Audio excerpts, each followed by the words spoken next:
சேனையின் கர்த்தா சீர்நிறைய யெகோவா வாசஸ்தலங்களே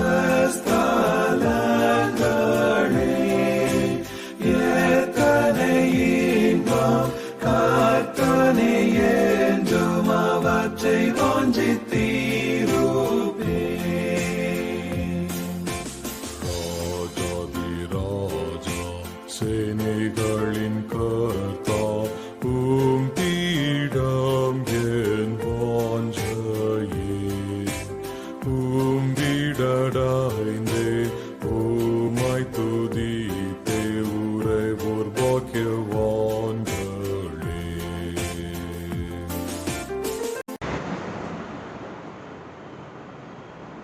கிறிஸ்துவுக்குள் மகனை பாடுகளை வாழ்த்துவதற்கு உங்கள் அனைவரையும் ஆண்டவராகிய இயேசு கிறிஸ்துவின் திருப்பதிக்கு அன்போடு வாழ்த்துகிறேன். ஜெபம் செய்வோம்.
இந்த புதிய நாளில் சமூகத்தின் கருதுபடியாக ஆண்டுடைய நாமத்தை நாங்கள் கொடுத்து சேமிக்கும்படியாக கற்றுத்தந்த வாழ்க்கைக்காக நடிச்சிருந்தோடு சொல்லிக்கிறோம்.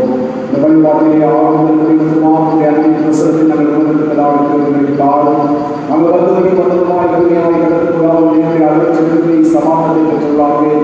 மதுவும் வாக்குப்பட்ட சிந்தனை கட்டாவை செலுத்திட்டாங்க. கட்டாவை இந்த வழிபாட்டு மூலமாக எங்களை பங்குபடுத்தும்படியாக சமூகத்தோடு நடத்திருக்கிறோம். வழிபாடுகளை நாங்கள் தியானிக்கும் பொழுது சத்திய ஆவியமாக இன்னொரு இடைப்படுகிறார்கள். நாளை செய்தி சொல்வதற்கு ஒரு ஐயாவை கருத்து வல்லமை நடத்தி ஒப்புக்கொடுக்கிறோம். வல்லமை நாங்கள் விரும்படிக்கு வைக்கின்றோம் சுவாமி.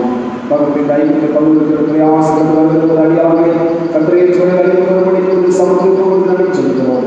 துணிக நபை எல்லாரும் செலுத்துவதை சிந்திப்படாமல் வேண்டிய தந்துவிட்டாமே.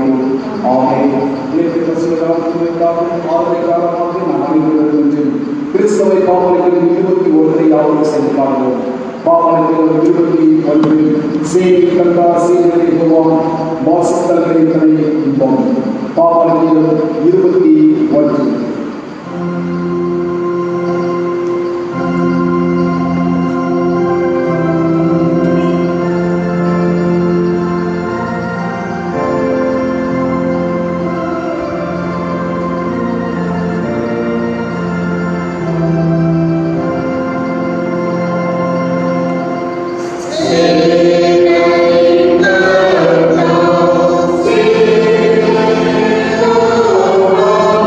Oh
நின்று வருவாங்க நாம் ஜெபம் செய்வோம்.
உயிர்த்தெழுந்ததினால் ஒரு மாதமாக சிறுஜபம் எல்லா வல்லவர்களே பாவங்கள் நடக்காத இடங்களை இந்தியாவிலே மடக்கி ஆள நிறுவனவரே வல்லவர் முதலக்கண்ணை கட்டிடுவற்றை அனுப்பதும் நிர்வாகத்தை விரும்பவும் மறுத்தாலும் இவரையுள்ள பற்பல மாதங்களில் நடுவில் எங்கள் உள்ளத்தை மகிழ்ச்சி முறையுடனாக உறுதியாக கிடைத்திருந்த துணை செய்யும் நான்கு சிறுவரின் மூலமாய் பணியுடன் வேண்டிக் கொள்கின்றோம். ஆமென். சமயங்கள் திருமண பாடல் வாசிக்க கேட்போம்.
பரிசுத்தவானாகிய ஒருவன் பேச கேட்டேன்.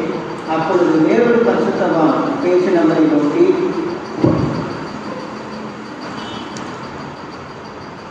அன்றாட பணியை குறித்தும் பால்கடியை உண்டாக்கும் பாதகத்தை குறித்தும் பரிசுத்த ஸ்தலமும் சேனையும் நிதிபட ஒப்புக் கொடுக்கப்படுவதை குறித்தும் உண்டான தரிசனம் எதுவரைக்கும் இருக்கும் என்று கேட்டான்.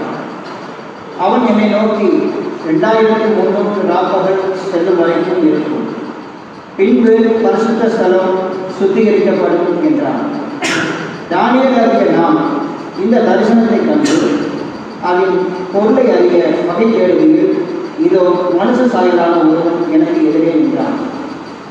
அன்பின் காப்பிரியிலே இவனுக்கு தரிசனத்தை விளம்பரம் பண்ண என்று ஊராயின் மத்தியிலே கூப்பிட்டு சொல்லுகிற ஒரு மனுஷ சத்தத்தையும் கேட்டேன். அப்பொழுது அவன் நான் நின்ற இடத்துக்கு வந்தான். அவன் வருகையில் நான் திடுக்கிட்டு முகங்குப்புற விழுந்தேன். அவன் என்னை நோக்கி, மனுபுத்திரனே கவனி, இந்த தரிசனம் முடிவு காலத்துக்கு அடுத்தது என்றான். அவன் என்னோட பேசுகையில் நான் தரையில் முகங்குப்புற கிடந்து அயர்ந்த நித்திரை கொண்டேன். அவனோ என்னை தொட்டு நான் காலூட்டி நிற்கும்படி செய்து, இதோ கோபத்தின் முடிவு காலத்திலே சம்பவிப்பதை உணர்ந்து தெரிவிப்பேன், இது குறிக்கப்பட்ட முடிவு காலத்துக்கு அடுத்தது என்பது. வாசிக்க தெரிந்து கொள்ளப்பட்ட முதலாம் வேத பகுதி வாசித்து நிறைவாயிற்கு தேவனை மக்கள் சுதந்திரம் உண்டாவதாக.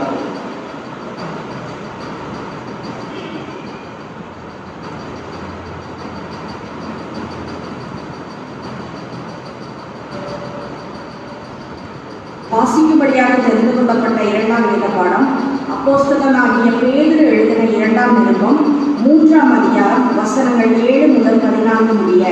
2 பேதுரு 3ஆம் அதிகாரம் வசனங்கள் 7 முதல் 14 முடிய. புதிய ஏற்பாடு பக்கம் 324. இப்பொழுது இருக்கிற வானங்களும் பூமியும் அந்த வார்த்தையினாலேயே அக்கினி இரையாக வைக்கப்பட்டு தேவ பக்தி இல்லாதவர்கள் நியாயம் தீர்க்கப்பட்டு அழிந்து போகும் நாள் வரையும் காக்கப்பட்டிருக்கிறது. பிரியமானவர்களே, கர்த்தருக்கு ஒரு நாள் 1000 வருஷம் போலவும் 1000 வருஷம் ஒரு நாள் போலவும் இருக்கிறது என்கிற இந்த ஒரு காரியத்தை நீங்கள் அறியாதிருக்க வேண்டாம்.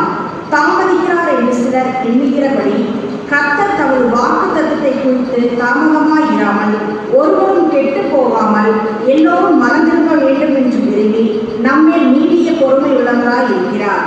கர்த்தருடைய நாள் இரவிலே திருடன் வருகிற விதமாய் வரும். அப்பொழுது வானங்கள் மடமட என்று அகன்று போகும், பூதங்கள் வெந்து உருகி போகும், பூமியும் அதிலுள்ள கிரியைகளும் எரிந்து அழிந்து போகும். இப்படி இவைகள் எல்லாம் அழிந்து போகிறதா இருக்கிறபடியால் நீங்கள் எப்படிப்பட்ட பரிசுத்த நடக்கையும் தேவ பக்தியும் உள்ளவர்களாய் இருக்க வேண்டும். தேவனுடைய நாள் சீக்கிரமாய் வரும்படிக்கு மிகுந்த ஆவலோടെ காத்திருங்கள். அந்த நாளில் வானங்கள் வெந்து அழிந்து பூதங்கள் எரிந்து உருகி போகும். அவருடைய வாக்குத்தத்தத்தின்படியே நீதி வாசமாயிருக்கும். புதிய வானங்களும் புதிய பூமியும் உண்டாகும் என்று காத்திருக்கிறோம். ஆகையால் பிரியமானவர்களே, இவைகள் வர காத்திருக்கிற நீங்கள் கரையற்றவர்களும் பிழையில்லாதவர்களுமாய் சமாதானத்தோடு அவர் சன்னதியில் காணப்படும்படி ஜாக்கிரதையாயிருங்கள் என்பதே வாசிக்கும்படியாக தெரிந்து கொள்ளப்பட்ட 2வது வேதப்படும் வாஸ்து நிறைவாயிற்று. தேவனை உமக்கே ஸ்தோத்திரம் உண்டாவதாக. நற்செய்தி பகுதிக்காக யாரும் இருப்போம்.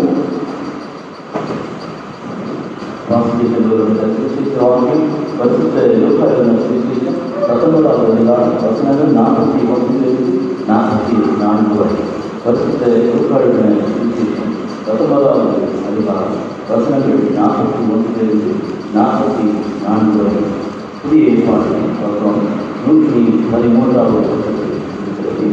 பரிசுத்த லூக்கா எழுதின சுவிசேஷம் 19வது அதிகாரம் வசனங்கள் 41-44 வரை உள்ள தேவனுடைய வசனத்தை கேளுங்கள். அவர் சமீபமாய் வந்தபோது நகரத்தை பார்த்து அதற்காக கண்ணீர் விட்டு அழுது, உனக்கு கிடைத்த இந்த நாளிலாகும் உன் சமாதானத்துக்கு ஏற்படுவதை நீங்கள் அறிந்திருந்தாயானால் நலமாய் இருக்கும். இப்பொழுதோ அவைகள் உன் கண்ணுக்கு மரபாயிருக்கிறது. உன்னை சந்திக்கும் காலத்தையே அறியாமல் போனபடியால் உன் சத்துக்கள் உன்னை கூட மது போட்டு உன்னை வளைந்து கொண்டு எப்பத்துக்கள் உன்னை நெருக்கி உன்னையும் உன்னிலுள்ள ஒரு பிள்ளைகளையும் கரையாக்கி போட்டு உன்னிடத்தில் ஒரு கல்லின் மேல் ஒரு கல் இராதபடிக்கு செய்யும் நாட்கள் உனக்கு வரும் என்றார். வாக்குக்கு எழுதப்பட்ட வாழ்க்கை மாசத்தாய்க்கு கிறிஸ்துவை உனக்கு பயனுண்டாவதாக. ஆமாம். தேவன் பசுமை நான்கு வாய்ப்பாக நாம் அனைவரும் திட்டவனமாக சபை பாமரைக்கு 276 யாரும் செல்வார்கள். பாமரைக்கு 276 சுத்த ஆவியில் தங்கும் 4 சுத்த நாள்கள் பாவ அழுக்கெல்லாம் நீக்கும் மாலை மாதங்கள். பாமரைக்கு 276.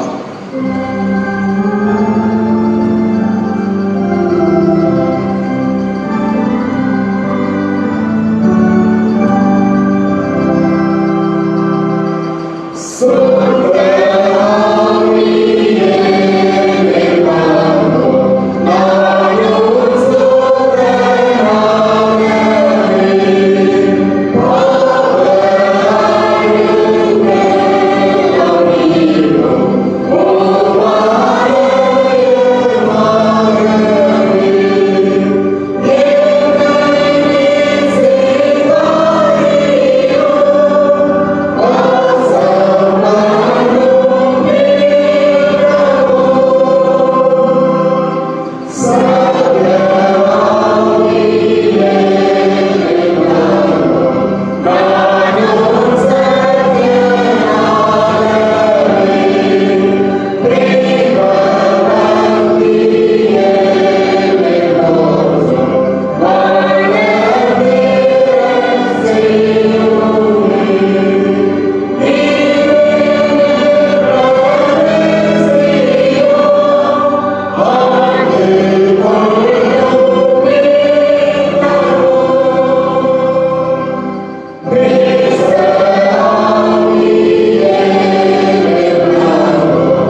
சங்கீதம் 74வது சங்கீதத்தை நாம் எடுத்துக்கொள்வோம் இந்த நாளினுடைய தியானத்திற்கு.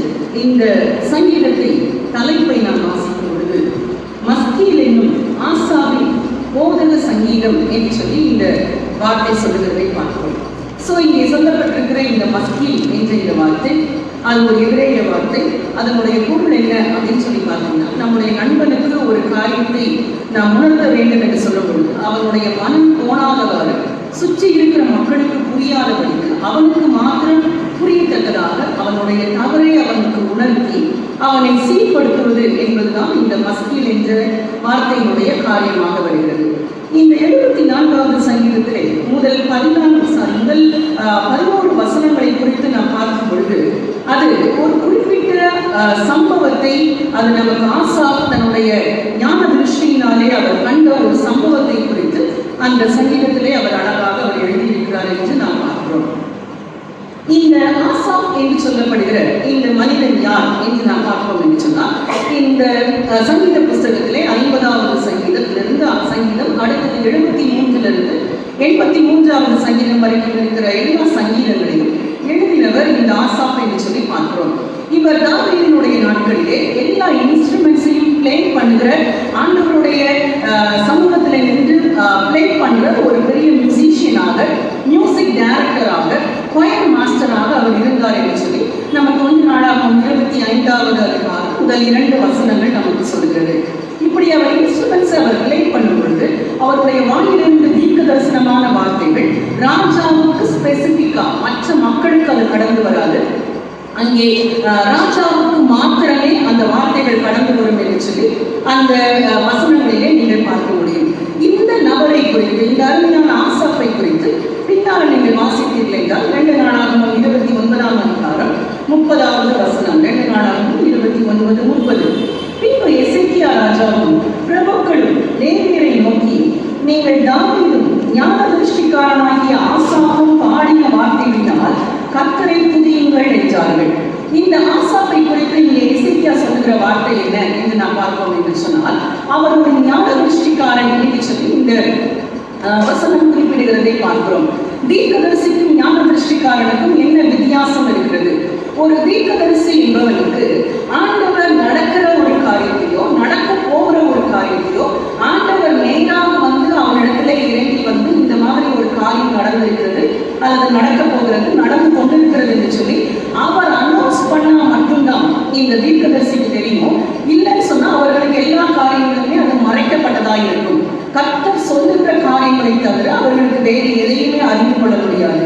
ஆனால் ஞான திருஷ்டிக்காரர்கள் என்பவர்கள் யார் அப்படின்னு பார்த்தீங்கன்னா, இந்த தீர்க்க தரிசன வரம் பெற்ற தீர்க்கதரிசியா இருக்கிறதுல இன்னும் மேன்மையான ஒரு ஸ்டேஜை அடைந்தவர்கள் தான் இந்த ஞான திருஷ்டிக்காரர்கள் என்று பார்க்கிறோம்.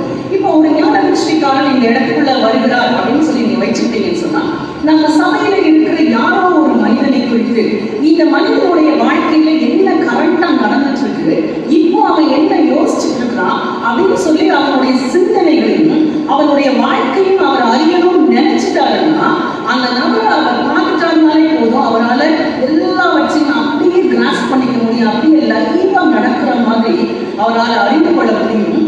அப்படி அறிந்து கொள்ளப்படுகிற ஒரு காரியம் வரும் பொழுதுதான் அங்கே தேவனுடைய நாமத்திற்கு மகிமையாக ஆண்டவர் சொல்லும் பொழுது அந்த காரியங்களை அவர்கள் வெளியே கொண்டு வருவார்கள்.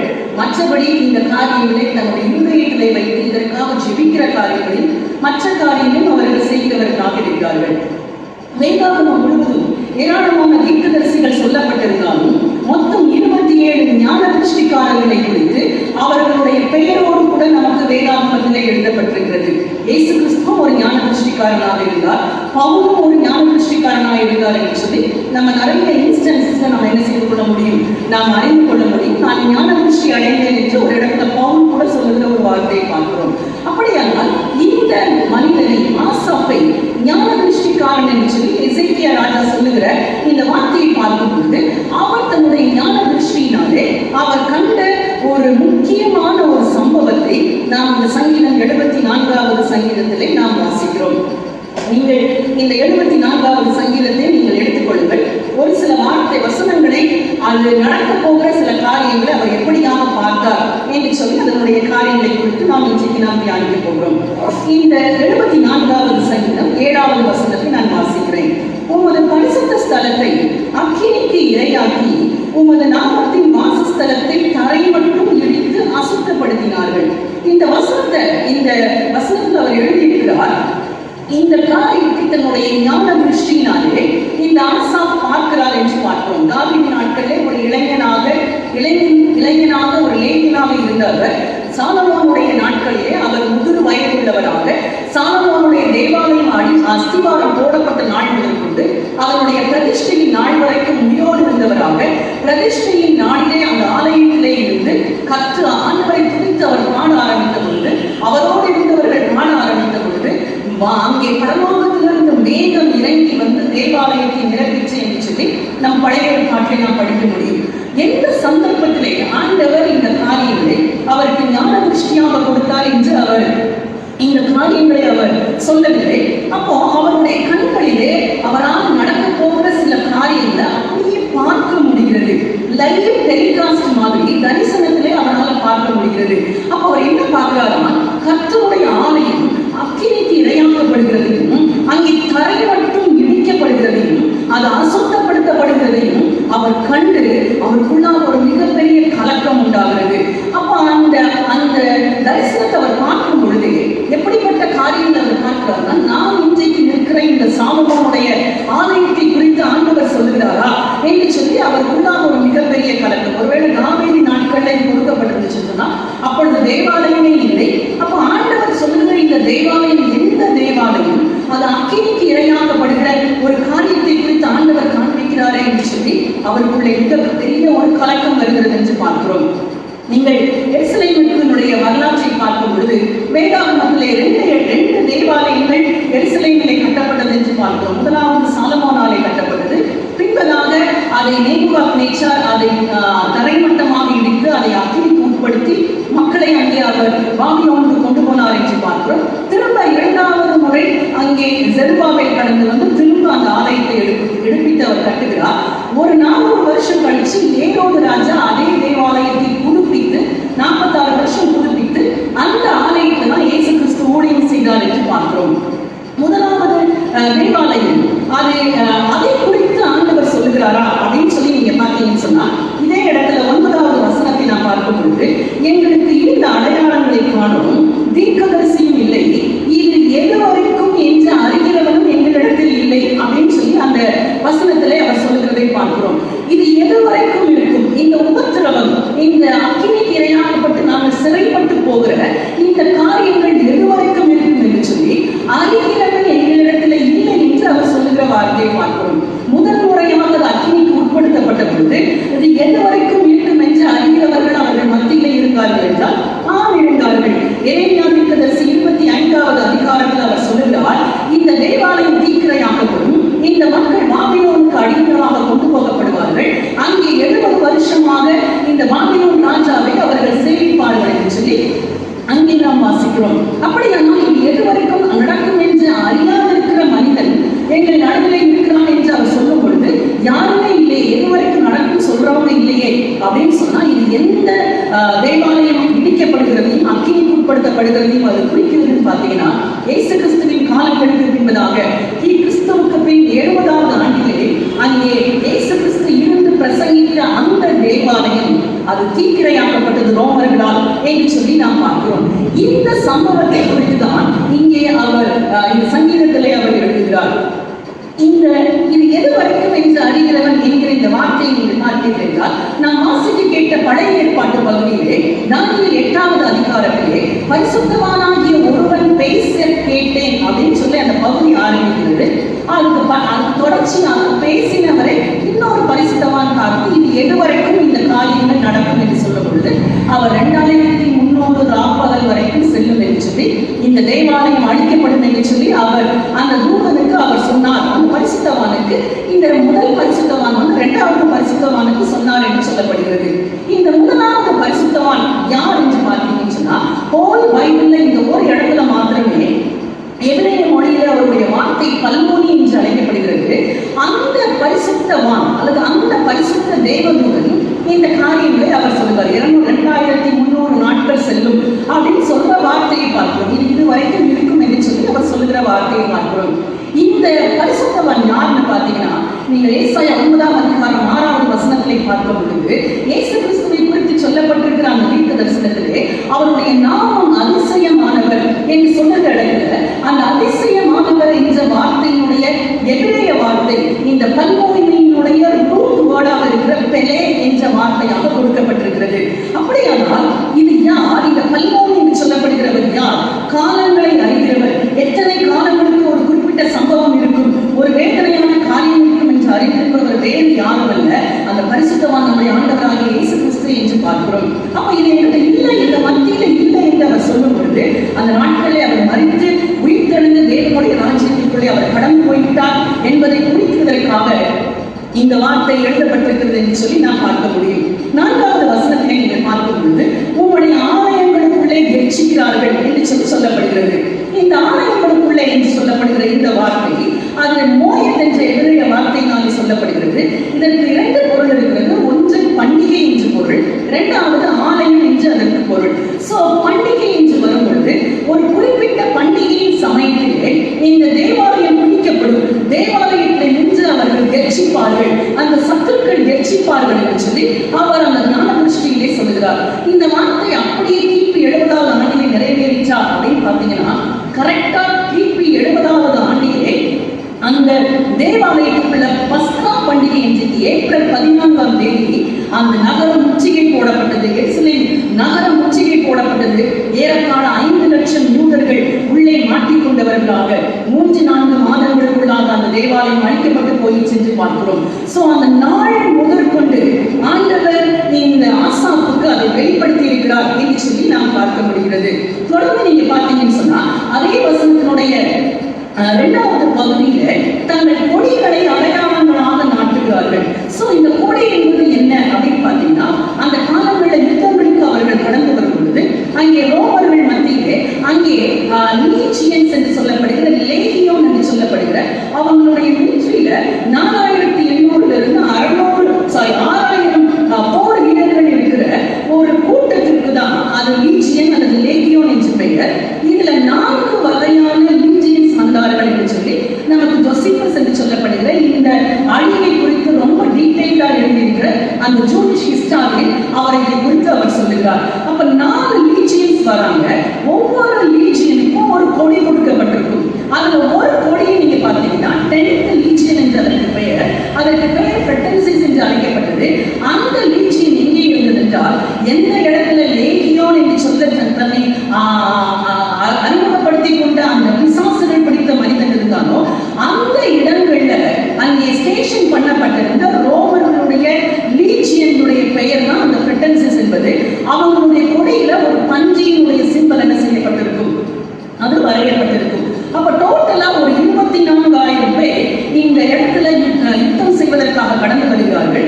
இவர்களோடு கூட கூலிப்படையாக பலரை அவர்கள் அழைத்துக் கொண்டு வந்தார்கள். இப்படியாக எருசலேம் நகரம் முற்றுகை போடப்படுகிறது. அவர் சொல்லுகிற காரியத்தை பார்க்கிறோம். கொடிகளோடு கூட அவர்கள் வந்தார்கள் என்று சொல்லி அதில் சொல்லுகிற வார்த்தையை பார்க்கிறோம்.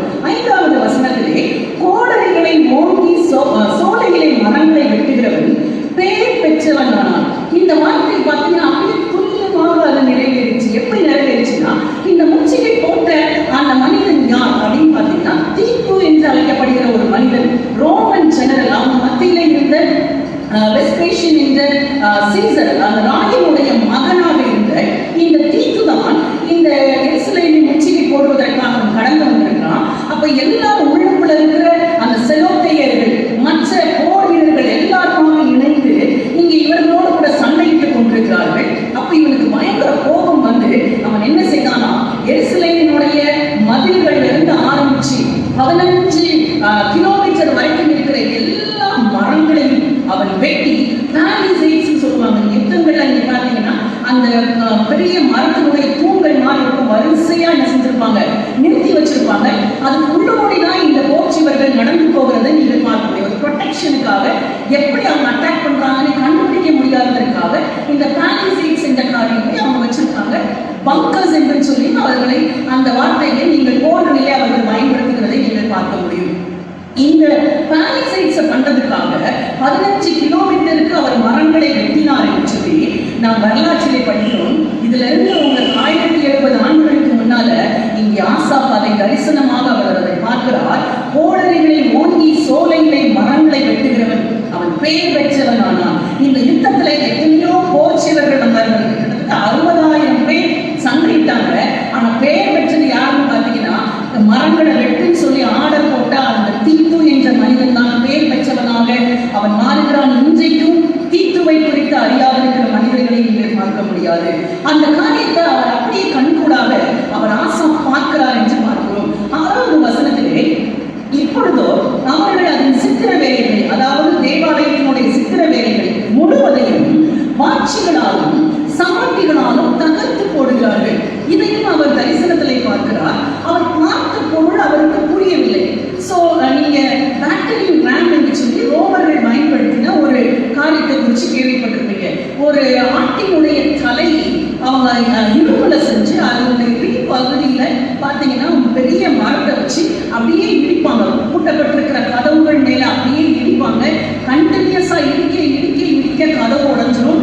அந்த கோட்டை சுவர்கள பலவீனமா இருக்கிற பகுதிகளை கண்டினியூஸா இடிச்சுட்டே இருந்தாங்கன்னா அந்த பகுதிகளில் திறப்பு உண்டாயிரும். இதை அவர்கள் பயன்படுத்தினார்கள். ஆசாப் வாழ்ந்த நாட்கள்ல அந்த மாதிரி பேட்டரி ரேம்ஸே கிடையாது.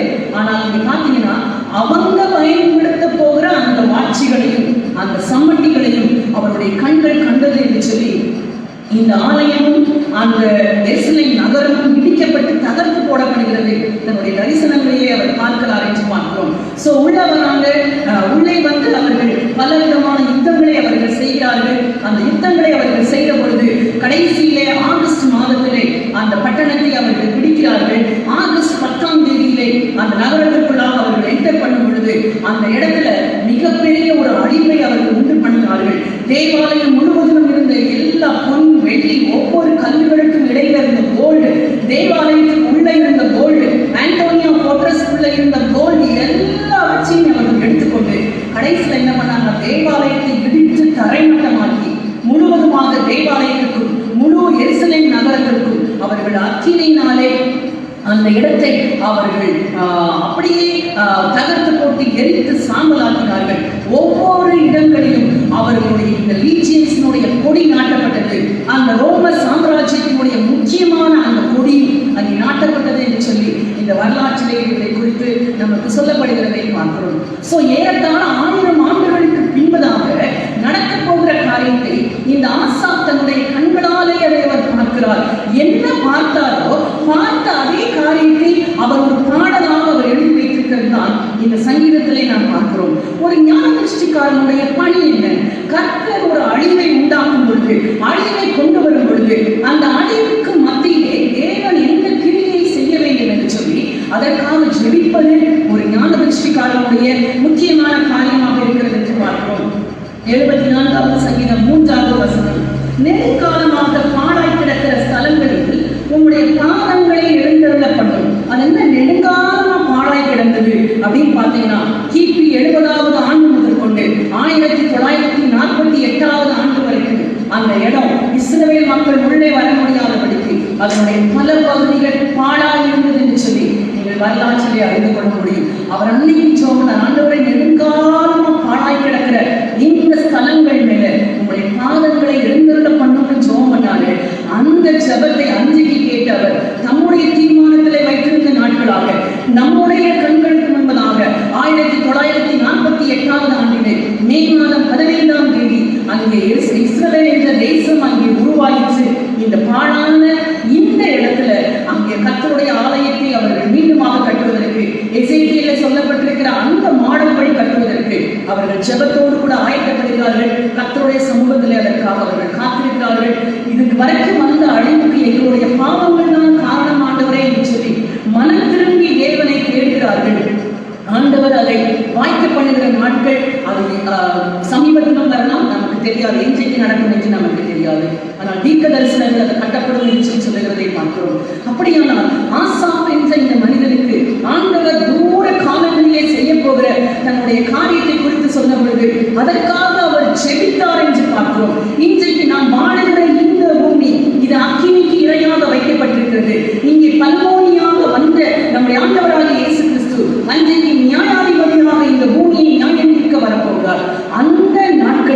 நாம் அவரோடு கூட கடந்து செல்வதற்கு, அவரோடு கூட நித்தியமாய் நாம் வாழ்வதற்கு இன்றைக்கு நாம் ஆயத்தமாய் இருக்கிறோமா என்று சொல்லி நாம் சிந்தித்து பார்ப்போம். கண்களை மூடி நாம் சிந்திக்கலாம். எங்களை நேசித்த நல்ல ஆண்டவரே, இந்த அருமையான நாளிலும் எருசலேமினுடைய அழிவை முன்பதாகவே கண்ட ஆசாப் தீர்க்கதரிசி எப்படியாக அந்த அழிவுக்காக அவர் செபித்து அந்த பாடான காரியங்கள் மாற வேண்டும் என்று அவர் செபித்தாரோ, அந்த ஜெபத்தின் வழியே அவருக்கு பதில் கொடுத்ததை போல ஆண்டவரே, இந்த பூமி அக்கினிக்கு இரையாக வைக்கப்பட்டிருக்கிறது கர்த்தாவே. உம்முடைய வருகைக்கும் நாங்கள் இப்படியே நாங்கள் செபித்து ஆயத்தப்படுவதற்கு, உம்மோடு கூட நித்தியமாய் நாங்கள் வாழ்வதற்கும் எங்களுக்கு கிருபை தாரும். இயேசு கிறிஸ்துவின் நாமத்தால் ஜெபிக்கிறோம் எங்கள் பிதாவே.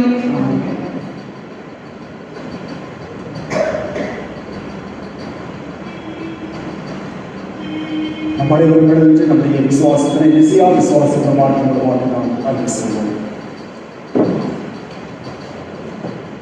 வாழ்க்கை பூமியின் காலத்திற்கும் காலத்திலாக விசுவாசத்தை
சபையான நபர்கள் அறிவிப்புகள் அறிவிக்கப்படும்.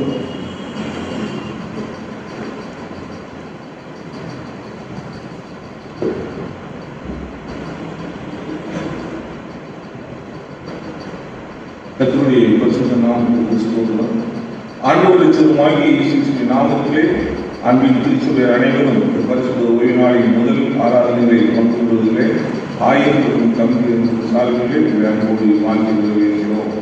சபையார் அறிவிக்க வேண்டிய அறிவிப்புகள் ஏற்கனவே அறிவிப்புமாக நம்முடைய திருச்சபையின் ஆராதனை நிகழ்வுகள் ஒவ்வொரு வாரமும் ஆண்டோட பிரதான கருவியினாலே 2 ஆராதனைகளாக நடைபெற்று வருகிறது. முதல் ஆராதனை 7 மணிக்கும், 2வது ஆராதனை 9 மணிக்கும் நடைபெறுகிறது. சபையார் 2 ஆராதனை கலந்து கொள்ளும்படியாக ஆண்டவரை மகிமைப்படுத்தும்படியாக உங்களை அன்போடு கேட்டுக்கொள்கிறோம்.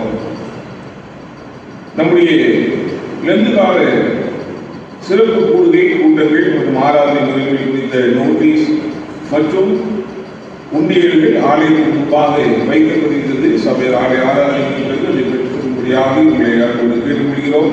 அந்த உண்டியல்களுடைய காணிக்கைகளில் நீங்கள் புனித வெளியேற்று நடைபெறுகின்ற சிறப்பு ஆராதனை நீங்கள் படைக்கும்படியாக உங்களை அன்போடு கேட்டுக்கொள்கிறோம். கடந்த வெள்ளி சனி 2 நாட்களிலும் மாலை வேளைகளிலும் இன்னும் நம்முடைய மத்தியிலே தேவனுடைய செய்தி பகிர்ந்து கொண்ட திருமதி ஏஞ்சல் ஜெபசீலன் அவர்களுக்கு நம்முடைய திருச்சபையின் சார்பிலே மனமார்ந்த நல்வாழ்த்துக்களை தெரிவித்துக் கொள்கிறோம்.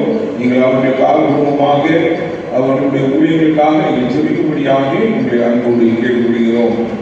கர்த்தருக்கு சித்தமானால் வருகின்ற வெள்ளி சனி ஞாயிறு நாட்களிலே நம்முடைய சிறப்பு லெந்து கால கூடுதலிலே சிஜிஎம்எம் மிஷனரி இயக்கத்தின் சார்பாக ரெவரண்ட் டாக்டர் ஜேசுதாஸ் அவர்கள் நம்முடைய மத்தியிலே தேவனுடைய செய்தியை பகிர்ந்து கொள்வார்கள்.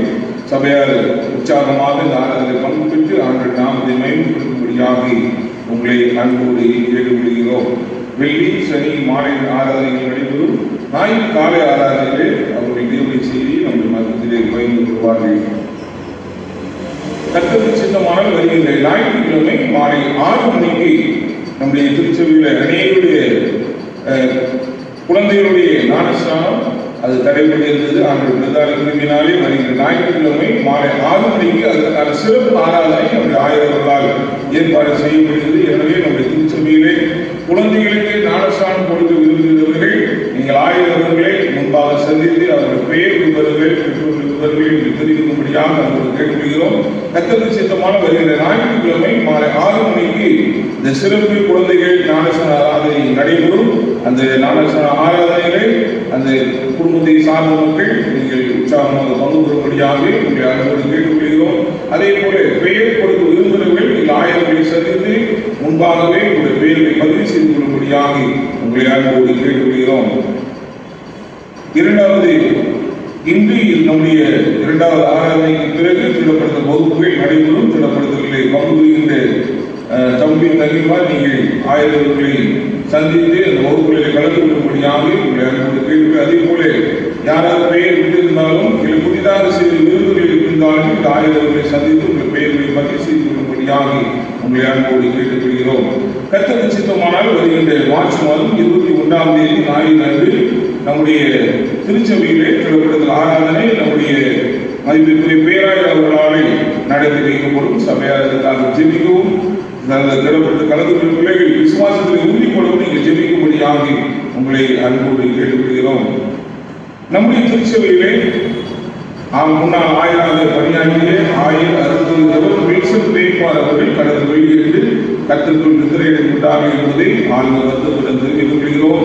அவருடைய ஊழியர் மாதிரி கடந்த 45 ஆண்டுகளாக கோவை திருமண்டலத்திலே அவர்கள் சிறப்பாக பணியாற்றினார்கள். கடந்த 3 மாதங்களாக அந்த யூடி இன்ஃபெக்ஷன் நாடுகளில் அவர்கள் அந்த பாதிக்கப்பட்டு சிகிச்சை பலனின்றி அவர்கள் கர்த்தருடைய சமூகத்திலே சேர்ந்து கொள்ளப்பட்டார்கள். நீங்கள் அவருடைய குடும்பத்திற்காக, குறிப்பாக மகன் மருமகள் மற்றும் உறவினர்களுக்காக, குடும்பத்தாருக்காக, அவருடைய ஆளுநருக்காக நீங்கள் ஜெபிக்கும்படியாக உங்களை அன்போடு கேட்டுக்கொள்கிறோம். நம்முடைய ஆலய பயன்பாட்டிற்காக அநேக பொருட்கள் தேவையில்லை நாங்கள் அறிவித்த போதெல்லாம் நீங்கள் வாங்கி கொடுக்கிறீர்கள். கர்த்தருக்கு நன்றி சொல்கிறோம். அதே போல 3 டிவிகள் நம்முடைய ஆலய பயன்பாட்டிற்காக வெளிப்புறம், முன்புறம் மற்றும் மேற்புறமாக 3 டிவிகள் தேவைப்படுகிறது. 2 சிறிய டிவி, 1 6 அடியில் 72 இன்ச் டிவி தேவைப்படுகிறது. ஏற்கனவே 2 டிவிகளுக்கு 2 குடும்பத்தார் ஸ்பான்சர் செய்திருக்கிறார்கள். அவருக்கு நம்முடைய திருச்சியின் சார்பிலே மனமார்ந்த நன்றிகளை தெரிவித்துக் கொள்கிறோம். அதே போல மேலே சண்டே ஸ்கூல்ல மிகப்பெரிய அளவில் 6 அடியில் 72 இன்ச் டிவிக்காக அதுக்கு ஒழுங்கு செய்யப்படுவது சுமார் 45,000 ரூபாய். அதனுடைய உத்தேசமான அந்த தொகை ஆண்டவர் உங்களுடைய உள்ளங்களில் ஏறுவார் என்று சொன்னால் இந்த ஆலயத்தினுடைய பணிக்காக நீங்கள் அதை வாங்கி கொடுத்து நீங்கள் அதை பயன்படுத்த நீங்கள் உதவி செய்யும்படியாக உங்களை அன்போடு கேட்டுக்கொள்கிறோம். அப்படி உதவி செய்ய விரும்புகிறவர்கள் நீங்கள் ஆயர் செயலர் கோவிலை சந்தித்து உங்களுடைய விருப்பங்களை தெரிவித்துக் கொள்ளும்படியாக உங்களை அன்போடு கேட்டுக்கொள்கிறோம்.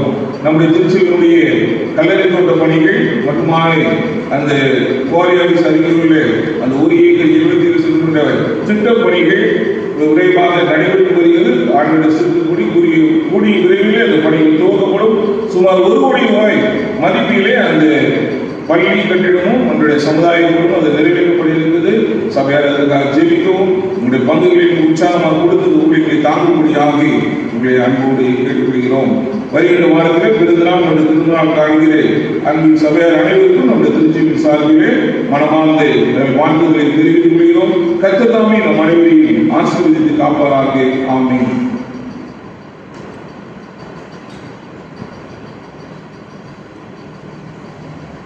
மனுஷர் உலகில் இந்த பருவத்திற்கு உங்கள் விழாவை மையப்படுத்தபடி உங்கள் வெளிச்சம் அவர்கள் உங்களாயிரம் தேவனுடைய பிரசன்னமான நாமத்துக்கு மையப்படாக நம் அனைவரும் விழுந்து கிறிஸ்துவுக்கு 8வது கேள்வியாகவும் செய்து பார்ப்போம்.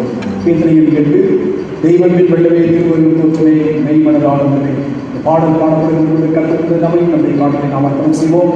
நீங்கள் இருக்கிற இடத்திலே உங்களுக்கு அனைத்து காரணங்களும் செய்யப்பட்டது. 8வது கேள்வி.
உடைய கருத்துடைய பெற்றுக்கொண்ட நன்மைகளுக்காக செலுத்துகிறோம். இந்த கருத்துடைய பெற்றுக்கொண்ட ஆசீர்வாதங்கள் நன்மைகள் இருந்து அவர்களை சிறு பிரதிகளாக காணிக்கையாக இந்த காலத்தில் படைத்திருக்கிறோம். இந்த காலத்தில் கைவாய்ப்பு மத்தியிருக்கிறோம். இந்த நாம் வாங்கிக்காக கொடுத்த கரங்களை கொடுத்த உள்ளதை கண்டிப்பான நன்மையினால் வழிபடப்படும். இறைவனையே சிரிக்கலாம் வேண்டிய நாம் ஜெபம் செய்வோம்.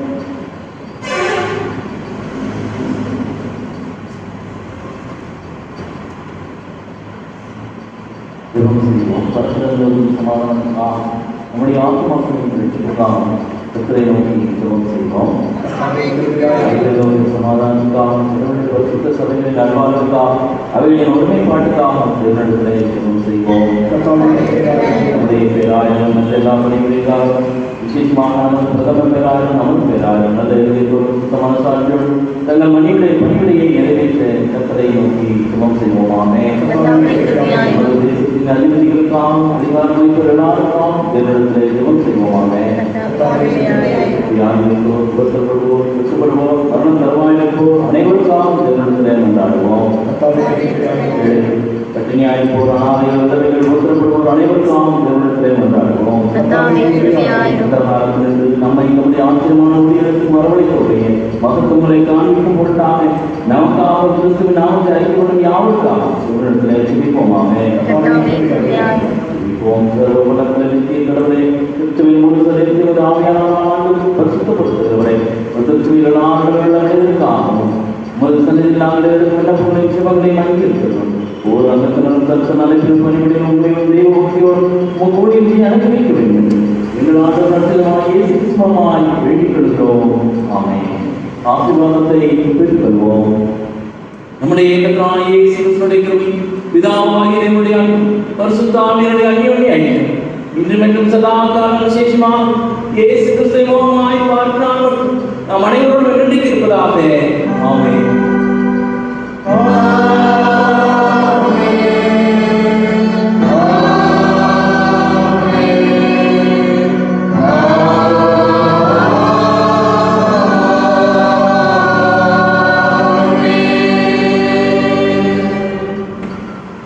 தேவனுடைய பசுவ நாமத்தை மேம்பாக நாம் எழுந்து 295வது பாமாலைகளை யாரும் செல்வார்கள். பாமாலைகள் 295 இந்த பாடல் பாடல்களுக்கு திருவிருந்தில் பங்கெடுப்பதற்கு ஆயத்தம் இல்லாதவர்கள் நீங்கள் அமைதியாக கலைந்து செல்வடியாக உங்களை அன்பர்கள் 295வது பாமாலைகள் அருள்மானியமாக நீங்கள் அணிகிறீர்கள். Amen.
இதோ சிலர் ஒருமித்து வாசம் அடைவது இவருடைய நன்மைக்கு எப்படி இன்பமானது அந்த ஒரே அப்பத்தை நாம் எல்லாரும் பங்கு கொண்டிருக்கிறார். அநேகரான நாம் ஒரே அப்பமும் ஒரே சிலையமாக இருக்கிறோம்.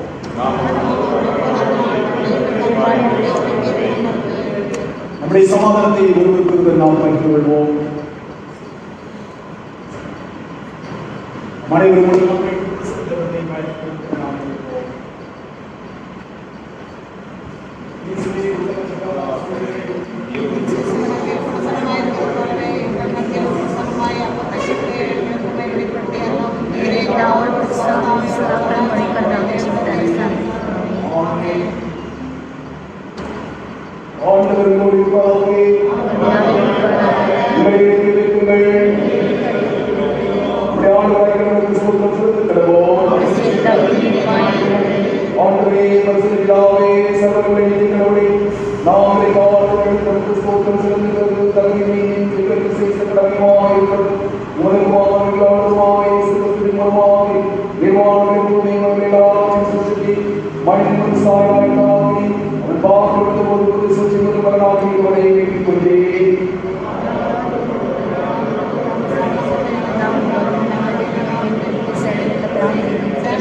சமர்ப்பிக்கிற அப்பம் கிறிஸ்துவின் ஐக்கியமாயிருக்கிறதல்லவா?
விசுவாசத்தை நாம் பங்கு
Thank you.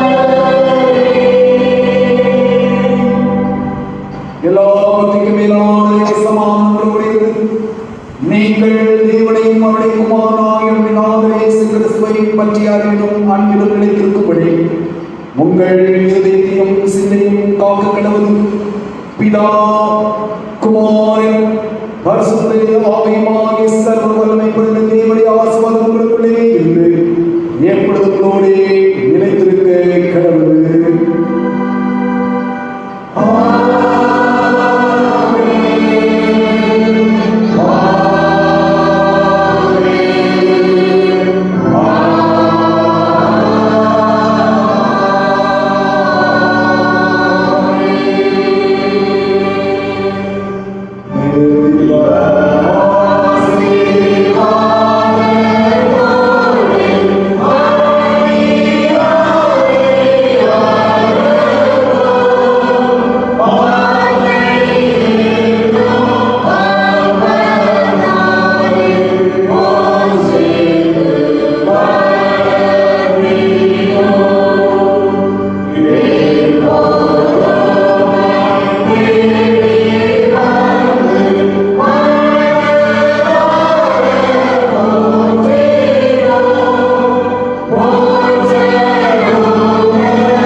நாம் இந்த நாளிலே சிந்தித்ததான இந்த வாக்கியங்களை எங்கள் மனதில் ஆழமாய் பதிய வைத்து எங்கள் வாழ்க்கைகளுக்கு செறிவுறுத்தி நடப்பதற்கு எங்களுக்கு தாரம் சுவாமி. ஆண்டவரை இந்த ஸ்தலத்தில் இந்த பிள்ளைகள் எடுத்துக்கிற சகலமான விண்ணப்பங்களுக்கும் கர்த்தர் செவி சாய்த்து அந்த பிள்ளைகளுக்கு ஏற்ற காலத்தில் ஏற்ற நன்மைகளை பரப்பிருக்கிறதையாக தந்திருக்கிறோம் சுவாமி. இந்த 5 பங்குகள் முடியாத தலைமுறை எல்லாவற்றும் இந்த பிள்ளைகளை நாங்கள் ஜெபிக்கிறோம். சித்தமான நாட்களிலும் அடுத்த ஆறுதலையும் ஆண்டவரே அவர்களுக்கு பங்களிக்கிறார் வாய்ப்பு துணி கடமை எல்லாம் நம் சிறுவரை சிறுகிப்படாமல் வேண்டிக்கிறோம் என பரவுகிறார்கள். ஆமென். கர்த்தரோடு இருப்பதாக சமாதானத்துடன் போய்விடுவோம்.